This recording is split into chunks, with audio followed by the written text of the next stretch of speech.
प्रिय विद्यार्थियों, आज हम फिजिकल केमिस्ट्री में बीएससी सेकेंड ईयर में यूनिट फर्स्ट थर्मोडायनेमिक्स में जूल का नियम, जूल उपकरण एवं जूल थॉमसन प्रभाव के बारे में डिस्कस करेंगे। तो सबसे पहले हम डिस्कस करते हैं कि जूल का नियम क्या है एवं इसका मापन कैसे किया जाता है। क्योंकि हम जानते हैं कि किसी भी तंत्र की आंतरिक ऊर्जा उसके आयतन एवं ताप का फलन होती है, अर्थात E is a function of volume and temperature. अतः डी ई बराबर delta E upon delta T constant volume d T plus delta E upon delta V constant temperature into D V. चूँकि हम जानते हैं कि स्थिर आयतन पर ताप के साथ आंतरिक ऊर्जा में परिवर्तन की दर स्थिर आयतन पर ऊष्माधारिता कहलाती है, जिसे सीवी से डिनोट करते हैं। अतः डी ई बराबर C V D T plus delta E upon delta V constant temperature into D V. चूँकि प्रथम पद सी वी डी टी है, जिसका मान आसानी से ज्ञात किया जा सकता है, एवं द्वितीय पद स्थिर ताप पर आयतन के साथ आंतरिक ऊर्जा में परिवर्तन को दर्शाता है। इस गैसों के लिए इसका मान ज्ञात करने के लिए जूल ने एक प्रायोगिक विधि दी।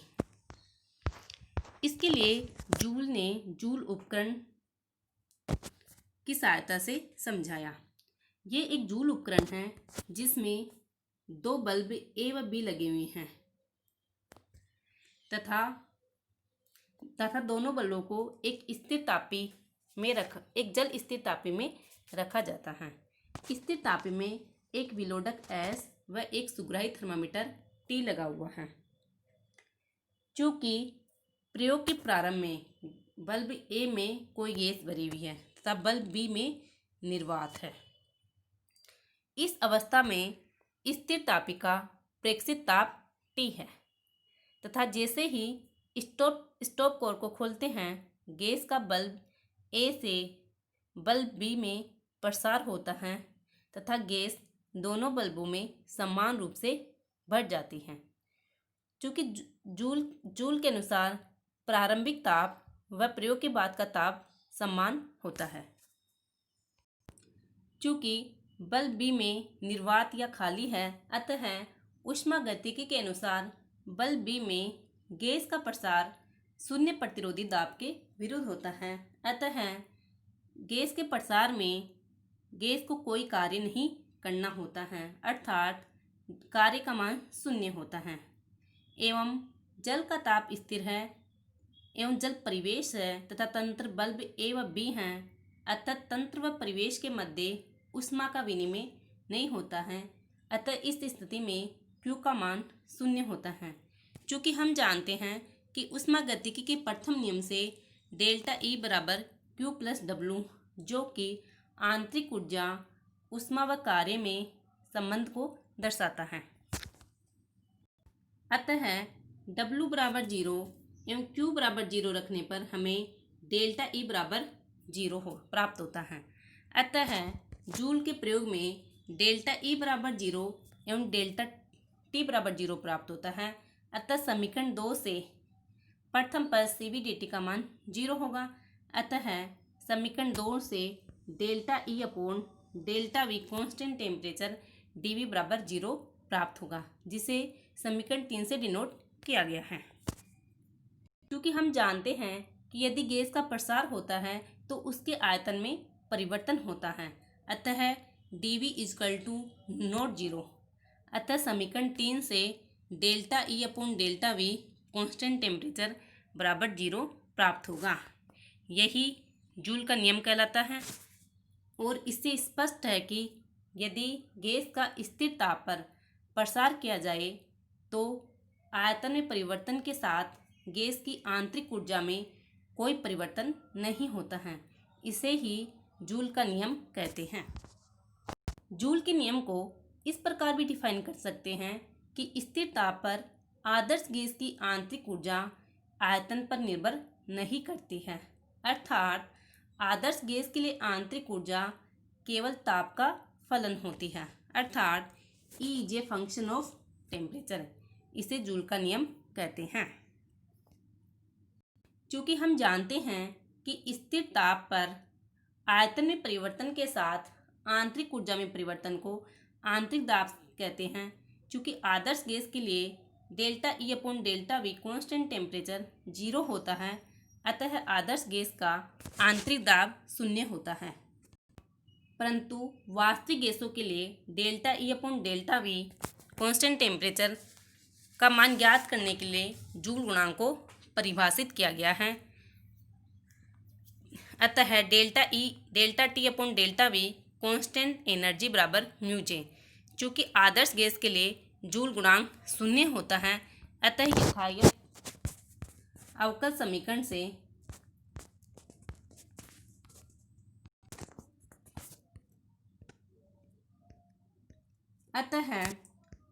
यथायथ अवकल के चक्रीय नियम द्वारा समीकरण 5 से चूँकि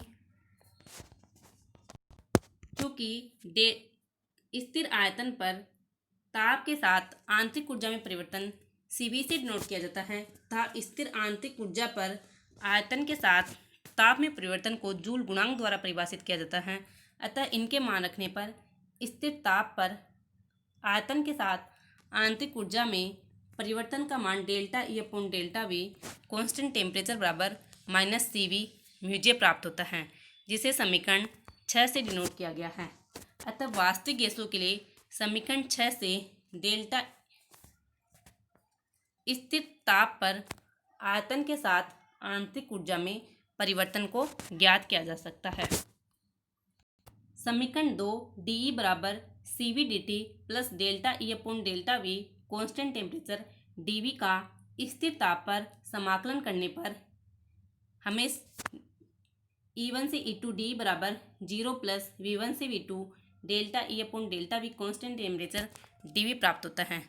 चूँकि हम जानते हैं कि ठोस एवं द्रवों के लिए स्थिर ताप पर आयतन में सूक्ष्म परिवर्तन या सूक्ष्म अंतर होता है, अतः इस आयतन प्राश में delta E upon delta V constant temperature अर्थात स्थिर ताप पर आयतन के साथ आंतरिक ऊर्जा में परिवर्तन को स्थिर मान सकते हैं।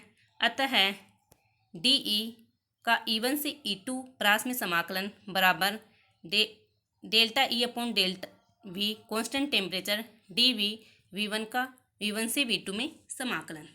तो अतः इसको हल करने पर हमें यह प्राप्त होता है कि E2 माइनस E1 बराबर delta E upon delta V constant temperature V2 minus V1। E2 minus E1 को डेल्टा E से तथा V2 माइनस V1 को डेल्टा V से रिप्रेजेंट करने पर डेल्टा E बराबर delta E upon delta V constant temperature into dV प्राप्त होता है। अतः इस प्रकार ठोस एवं द्रव तंत्रों के लिए स्थिर ताप पर आयतन के साथ आंतरिक ऊर्जा में परिवर्तन को ज्ञात किया जाता है।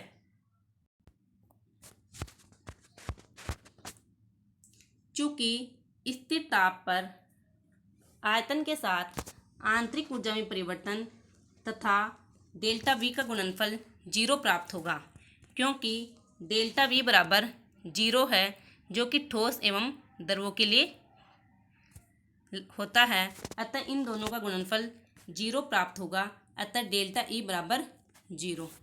अतः स्पष्ट है कि ठोस एवं द्रवों की आंतरिक ऊर्जा लगभग ताप का फलन होती है, जो कि जूल के नियम के अनुरूप है। अब हम डिस्कस करेंगे कि जूल थॉम्सन प्रभाव क्या होता है कि यदि गैसों का रुद्धोष्म अवस्था में संरंध्र डार्ट से उच्च दाब से निम्न दाब या निर्वात की ओर प्रसार किया जाता है या प्रवाहित किया जाता है, तो गैस के ताप में कमी होती है, अर्थात गैस का ताप कम हो जाता है। तो इस प्रभाव को जूल थॉम्सन प्रभाव या शीतलन प्रभाव कहते हैं। अब हम डिस्कस करेंगे कि गैस के ताप में कमी क्यों होती है। चूँकि हम जानते हैं कि उच्च दाब पर गैस के अणुओं के बीच वान डेर वाल आकर्षण बल होते हैं, अतः जब गैस का निम्न दाब या निर्वात पर प्रसार किया जाता है, तो गैस के अणुओं के मध्य उपस्थित वान डेर वाल आकर्षण बलों को समाप्त करने में कुछ ऊर्जा खर्च होती है, अतः गैस के अणु की गतिज ऊर्जा में कमी होती है एवं गैस के ताप में कमी होती है, जिससे शीतलन प्रभाव प्रदर्शित होता है। क्योंकि हम जानते हैं कि आदर्श गैसों में वान डेर वाल बल नगण्य के लगभग होते हैं, अतः आदर्श गैसों के प्रसार में जूल थॉम्सन प्रभाव शून्य होता है एवं गैस के ताप में यह कमी सरंध्र डाट के दोनों ओर उत्पन्न दाब में अंतर के समानुपाती होती है, अर्थात डेल्टा टी समानुपाती डेल्टा पी। अब हम डिस्कस करेंगे कि जूल थॉम्सन प्रयोग। जूल थॉम्सन प्रयोग में ताप अवरोधित पदार्थ से बनी एक नलिका है, जिसके मध्य में ये एक सरंध्र झिल्ली लगी हुई है, जिसके दोनों ओर भारहीन व घर्षणहीन पिस्टन एक्स एवं वाई लगे हुए हैं। सरंध्र झिल्ली के दोनों ओर दो सुग्राही तापमापी T1 व T2 लगे हुए हैं और इस संपूर्ण उपकरण को ऊष्मा अवरोधी अवस्था में रखते हैं, जिससे बाहर से ऊष्मा का विनिमय में नहीं हो एवं बाईं ओर के पिस्टन अक्ष द्वारा दाब लगाकर गैस को सरंध्र झिल्ली से दाईं ओर प्रसारित किया जाता है, जिससे ताप में कमी होती है।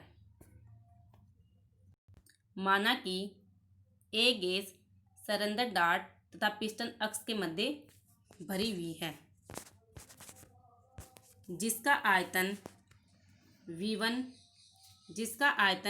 V1 व दाब P1 है।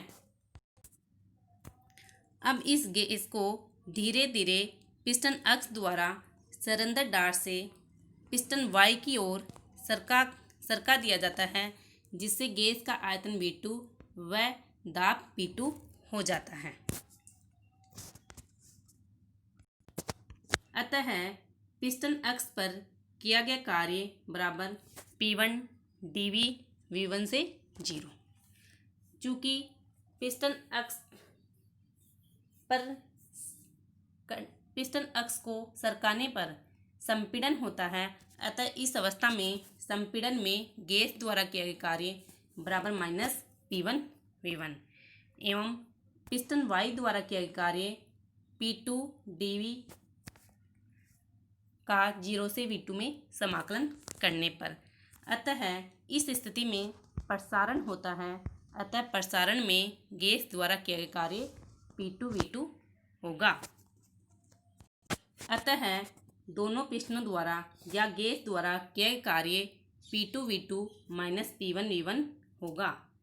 चूँकि तंत्र बाहर से ऊष्मा का विनिमय नहीं करता है, अतः इसके लिए Q बराबर 0 होगा। अतः जो कार्य किया जाएगा वो तंत्र की आंतरिक ऊर्जा में कमी के कारण होगा, अतः तंत्र की आंतरिक ऊर्जा में कमी होगी, अर्थात कार्य करने में तंत्र की आंतरिक ऊर्जा खर्च होगी। यदि तंत्र की दोनों अवस्था में ऊर्जा E1 व E2 है, तो आंतरिक ऊर्जा में कमी E2 माइनस E1 होगी।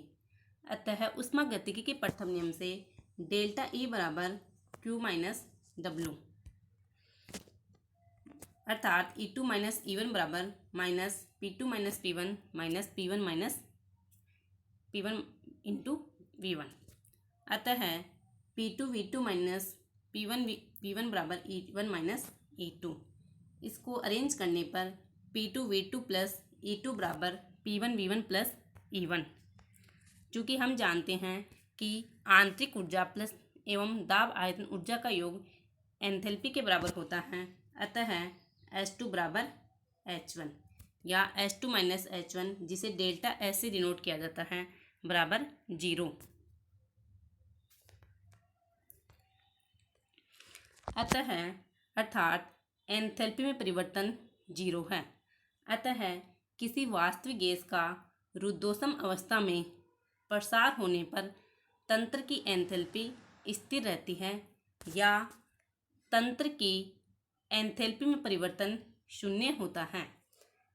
अतः जूल थॉमसन प्रभाव में वास्तविक गैस का रुद्धोष्म अवस्था में प्रसार होने पर तंत्र की एंथैल्पी स्थिर रहेगी।